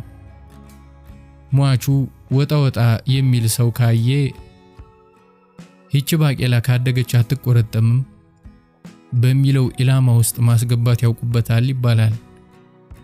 ማለት አልገባኝም። ኃይለ ማርያም ትግሮ ወላይታ ነው ማለት ሆነው? ለአንበሳ አይመሩትም ለብልህ አይነግሩትም። ወንድም ጫፉን አስይዤሃለሁ፣ ራስ ድረስበት። ፈጥሬ እየነገርኩህ አይደለም፣ ታሪኩን እያዞርኩልህ ነው። በዚህ ሰዓት ህወሓት ኪንግ ሜከር በመሆን ብቅ ብሏላ። ጉልማሳው ጠጪ አንገቱን እንደ አንቴና መዘዘ። ሚካኤል ስሁል በድርጅት መልኩ። ይህን እያስታወስኩ ነው እጓዝ የጀመርኩት ወደ ሻሸመኔ። አሮጌው አውቶቡስ እየተንገራገጨ ሙዚቃውን ያዳውራል። ሁሌት the dogs out። ሙዚቃው ቅኔ የሆነብኝ መጣ። ውሻነቴን ረስቼ ባለቅኔ የሆንኩ ይመስል ቃል መሰንጠቄን ማቆም አቃተኝ። ሻሸመኔ እየተቃረብኩ ነው። ከርካሳው አውቶቡስ ሙዚቃዬን ይዞብኝ ሄዷል። የሽማግሌዎቹ የወላይታ ዘፈን ከአይምሮዬ ተሰነቀረ። ካወይ ኃይለ ማርያማማ ቡሻሻይ ግርማ እያለከለከው ሻሸመኔ ገባው። ቀትሩ ምላሴን እንደ ቴፕ ክር ጉልጉሎታል። የለሃጭን መጅረብረብም ሆነ የምላሴን መጎልጎል መቆጣጠር አልቻልኩም። በአጠቃላይ የውሻ ጸባይን መግራት አልቻልኩም። ለምን ስገራለሁ? ይህ አጉል ሰዋዊ ጠባዬ ውሻነቴን ሊከለክለኝ አይገባም። ውሻ እንደው ለሃጩን የሚያጅረበርብም ሆነ ምላሱን የሚጎለጉለው ጠባዬ ብልሹ ስለሆነ ሳይሆን ተፈጥሮ አስገድዶት ነው። የኔ ሰዋዊ ጠባይ ግን ተፈጥሮን ሳይቀር መጋፋት ልማዱ ነው።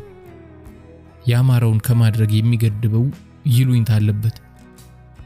ማመጽ ፈልጎ እንኳን እንዳያመጽ ፍርሃት በፀጉሩ ልክ በቅሎበታል። ውሻ ሰውን ይህንን የመሰለውን አጓጉል ነገር ሳላራግፍ አልቀረሁም። በርግጥ አሁንም ቢሆን ውሻ መሆኔ ፍርሃትን አስቀርቶልኛል ማለት አይደለም። ከዝምዝምና የእብድ ውሻ በሽታን አጥብቄ እፈራለሁ። ከሁለቱ ፈጣሪ ሰውሮኝ አዲስ አበባ አገባ ዘንድ ጸሎቴን ከልብ አድርሻለሁ። ይሄው ሻሸመኔ ገብቻለሁ። መሃል አስፓልቱን ይዤ በዝግታ ወደ አቦስቶ መንደር በመጓዝ ላይ ነኝ። ሻሸመኔ ትርምሷ እንኳን ለሰው ለውሻም እንደማይመቻየው አይመጥንም። የንግድ ከተማ እንደመሆኗ መጠን ግማሹ አነግቶ ግማሹ ተሸክሞ ከፊሉ አንጠልጥሎ ይተራመስባታል። ትንሿ መርካቶ ብትባል አያንሳትም። አይ መርካቶ የሚለው የባለቅኔ ጸጋዬ ገብረ መድኅንን ግጥም አስታውሰኝ። አይ መርካቶ ሀገር ከየጎራው ወጥቶ አንቺን ብሎ ነቅቶ መጥቶ ግሳንግሱን ጓዙን ሞልቶ ሁልቆ መሳፍርትሽ ፈልቶ ባንቺ ባዝኖ ተንከራቶ እንደ ባዘቶ ተባስቶ ተንጠራውዞ ዋቶ አይ መርካቶ። ሌሎቹን ስንኞች አላስታውሳቸውም። ከሰውነት ወደ ውሻነት ስለወጥ ተዘንግተውኝ ነው እንጂ የጸጋዬ ስንኞች የሚርሱ ሆነው አልነበረም። የሻሸመኔ ጋሪዎች ቃጭል እግዚኦ መሐረነ ያስብላል። የአህያ ጋሪዎቿ ሳይቀር ታርጋ እንዲለጠፉ ተገደዋል። ከዚህም ሌላ ከኋላቸው አብረቅራቂ ነገር በካስማ ተመቶባቸዋል። ማታ ማታ ስለሚጓዙ ከመኪና አደጋ እንዲጠብቃቸው ሳይሆን አይቀርም። ውሻ በመሆኔ ይሁን እንጃ አይኔ መርጦ የሚያየው ትንግርቱን ነው። ባይሆንም ማኖሩ ስንት የሚታይ ጥሩ ነገር ነበር። ባጃጆቹ ሲታጠፉም ሆነ ሲነሱ አቅል የላቸውም። ጄሪካን እንጂ ሞተር የሚያሽከረክሩ አይመስላቸውም ልበል ሾፌሮቹ። 4 ባጃጆች ለጥቂት ባይስቱኝ ኖሮ እስካሁን ከህያውነት ወደ ጥንብነት ተሸጋግሬ ነበር። ልጆችንና ቆንጂዩዋን ባለቤቴን ሳላይ መሞት እንደማልፈልግ ማን በነገራቸው ለዓይነ ስጋ ሳልበቃ እንደማልሞት ተስፋ አለኝ። ጽኑ ተስፋ። ለዓይነ ስጋ ስል ስጋት እዛለኝ።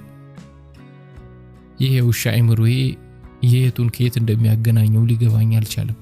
ወቼ ጉድ! አሁን አይነ ስጋ ከስጋ ጋር ምን አገናኘው? ባይሆን ለግብረ ስጋ ብዬ ባስብ ኖሮስ ቢሆን። አቦስቶ ከሚባለው መንደር ስቃረብ አንድ ስጋ ቤት አየሁ። በኪሎ ገዛ ይመስል ከፊት ለፊት ተገተርኩ። ለአያሌ ደቂቃዎች ስቁለጨለጭበት ጊዜ ስጋ ቆራጩ ሳል ላይ ሰጥ በሚባል አጥንት ግንባሬን ፈንክቶ አባረረኝ።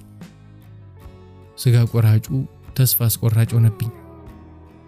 እንደ ስጋ ቆራጭ በዚህ ምድር ላይ ስስታም ይኖራል ብዬ መገመት ያዳግተኛል።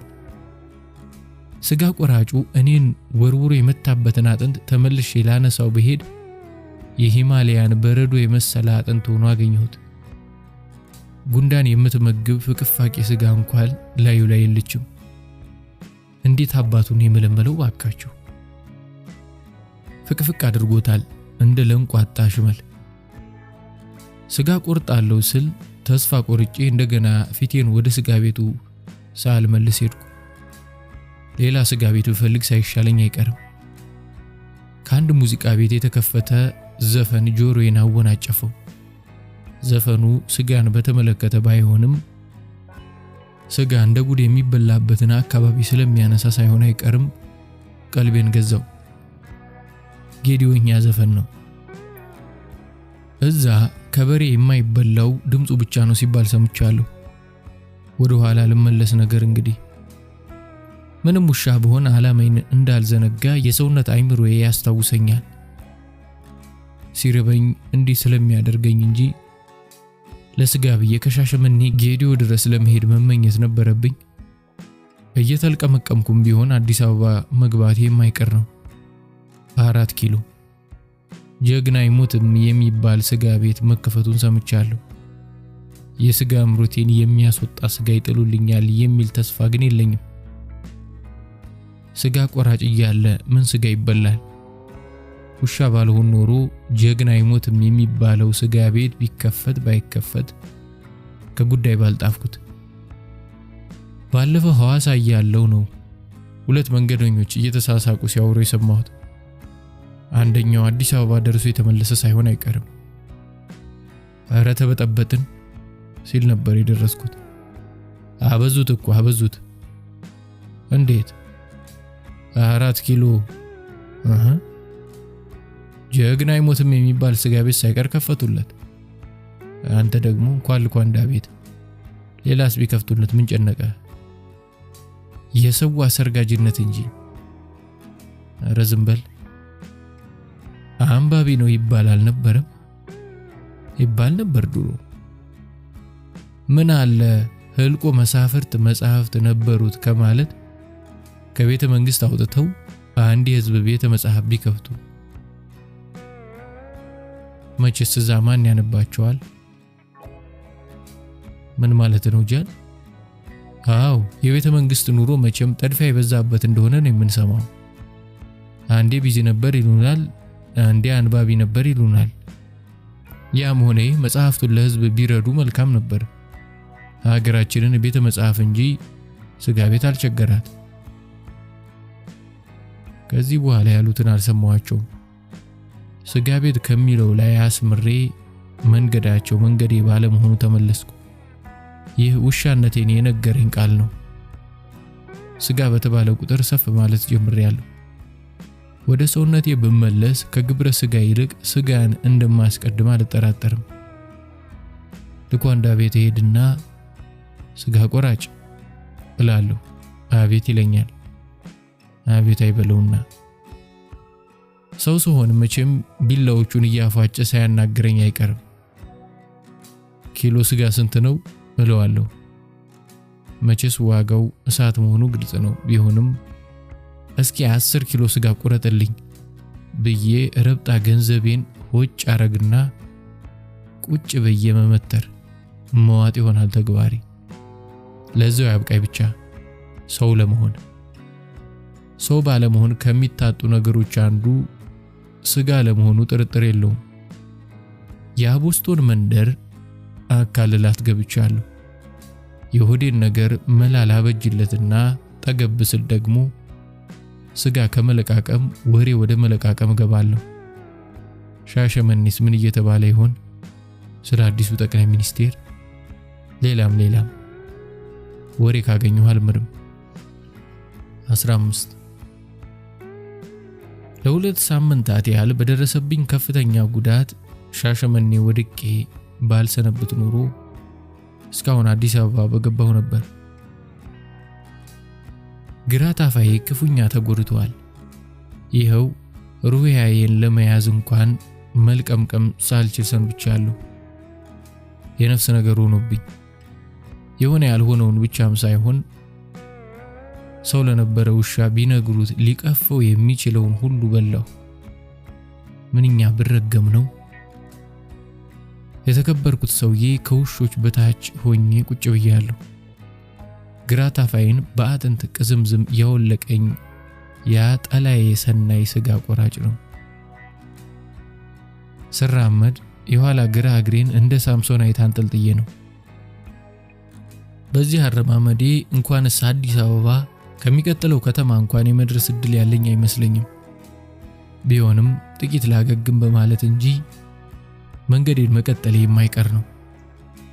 ከመንገዴ ያዘገዩኝ አያሌ መሰናክሎች በህይወት ዘመኔ ሁሉ ሲያጋጥሙኝ ኖረዋል። ነገር ግን አንዳቸውም አስቀርተውኝ አያውቁም። ከሰውነት ወደ ውሻነት በወርድም ለየትኛውም መሰናክል እጄን ለመስጠት አልፈቅድም። ከቅዝምዝም ወደ ቅዝምዝም። ህይወት እንዲህ ነች። አንዱን ዝቅ ብለህ ለማለፍ ስትሞክር ሌላው ቅዝምዝም ያገኛል። እንደ ስፌት መኪና ከኋላዬ እንቢጥ እያልኩ አቦስቶ የሚባለውን መንደር ለቅቄ ወጣሁ። የሻሸመኔን እምብርት ድልድዩን ተሻግሬ ወደ ሰሜን ስጓዝ ከቆየው በኋላ መልካ ኦዳ ወደሚባል ሰፈር መድረሴን ተረዳሁ።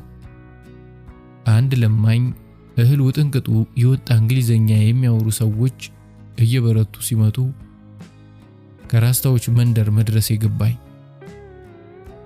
እንደሰማሁት በጥንት የባርነት ዘመናቸው ባሪያ አሳዳሪዎቻቸው እንዳይሰሟቸው ነበር አሉ ቅጣም ብሎ የጠፋው እንግሊዘኛ መነጋገር የጀመሩት። የአፎ ለምታ ሆኖ ካልሆነ በቀር ኢትዮጵያ ከመጡ በኋላስ ቢተውት ይሻል ነበር። በካሪቢያን ደሴቶች ላይ ፍዳቸውን የሚያበሏቸው ባሪያ አሳዳሪዎች እዚህ ባለመኖራቸው በምስጢር ቋንቋ መነጋገር አስፈላጊ አይመስልም። የፓትዋ የሚሰኘው ቀይት እንግሊዘኛ ቋንቋቸው ሚጥሚጣ እንደለበለበው ሰው ከንፈር ማወጫ መድንና ነፋስ መጣል መንፋትን እንደሚጠይቅ ተገንዝቤያለሁ። ራሱን የቻለ የአፍ ጅብ ነው ማለት ይቻላል። በፓትዋ እያወሩ ከሚያልፉ ራስታዎች ኋላ የሚከተሉት ሁለት ሰዎች ክፉኛ ሲያሟቸው ሰምቻለሁ።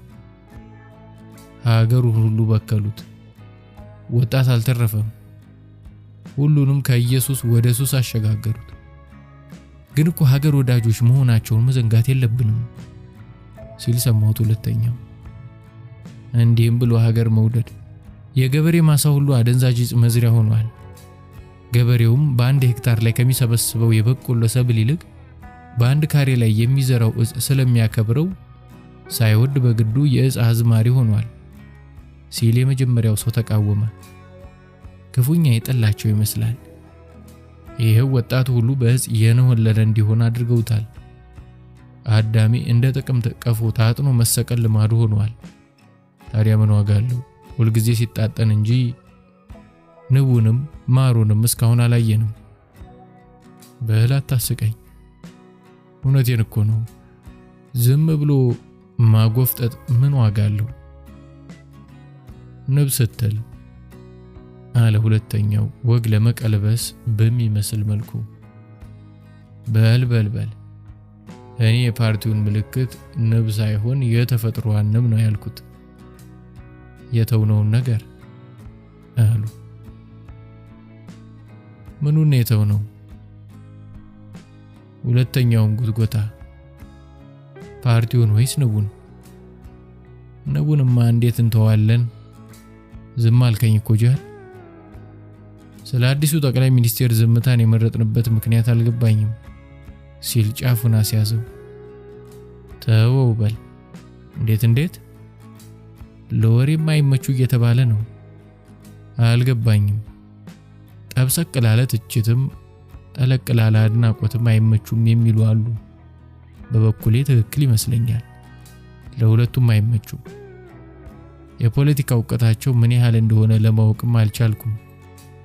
ባለፈው ፓርላማ እርማቸውን ቢቀርቡ እንደተጣዳ አጥሚት ግንፍል ሲሉ ሳይ ግራ ገባኝ። አግሬሲቭ መሆናቸው ከመለስ የላሱት አሞሌ አለ ለማለት ያህል ይመስለኛል። በዛ ላይ ምንም ተቃዋሚ የሌለበትን ፓርላማ መረከባቸውን ሊያውቁት በተገባ። የተጠዳ በረት ውስጥ ገብተው ፉገሳውን ምን አመጣው? በበኩሌ ተስፋ ነበረኝ። ምን አይነት ተስፋ?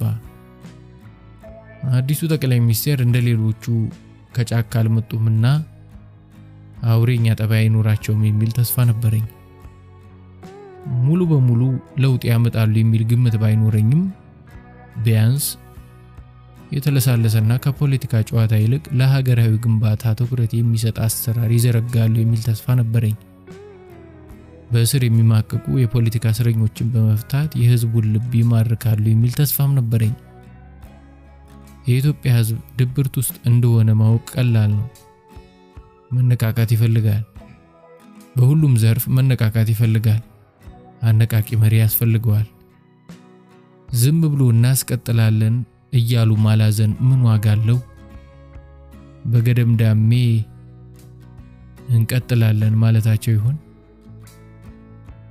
ማን አትቀጥሉ አላቸው? የፕሮፓጋንዳ ቅርሻት የሰለቸው ህዝብ እንደሆነ ያውቃሉ ብዬ እገምታለሁ። የጅል ለቅሶ መልሶ መላልሶ እንዲሉ ጠዋት ማታ በፕሮፓጋንዳ ከሚያሰለቹን ላብን ጠብ አድርጎ በመስራት ቢማርኩን ተገቢ ነው። ሁለቱ ሰዎች ከዚህ ቀጥሎ ያወሩትን አልሰማሁም። እንዳይዙዙ ጭስ ወደ ኋላ እየቀረው መጥቼ ድምጻቸው ራቀኝ። የውሻ ጆሮ ባይኖረው ይኖሩ እስካሁን ያወሩትን የመስማት እድል አይኖረኝም ነበር። ከወሬያቸው እንደተረዳሁት በአዲሱ ጠቅላይ ሚኒስቴር ላይ ቡጢ መሰንዘሩ የማይቀር መሆኑን ነው።